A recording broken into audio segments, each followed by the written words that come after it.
Okay, there's a cookie recipe, right? And it says they know that 12 dozen cookies uses 3 pounds of flour. So 12 dozen, right, dozen, uses 3 pounds of flour, right? And now for A, it says how much flour is needed for 18 dozen, right? So equals 18 dozen. And this is the unknown, right? So if it's straightforward, we can just look and see what changed to get from here to here. What did we do? And we multiplied by 1.5, right? I mean, we can see that. Times 1 is 12, right? Times 2 is 24, so times 1.5. So we can do the same in the denominator, right? Times 1.5.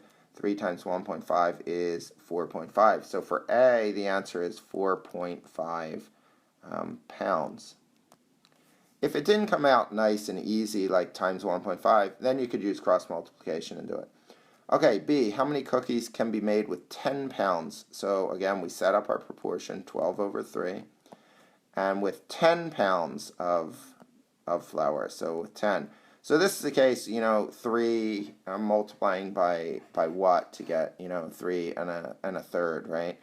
So let's cross multiply for this one, okay. So we get 3 times x, 3x, equals 12 times 10. So 3x equals 120. Then we'll come up here, 3x equals 120. And we'll divide both sides by 3, right? And if we divide 3 into 120, we get 40. So the answer to B would be, 40 dozen cookies. 40 dozen.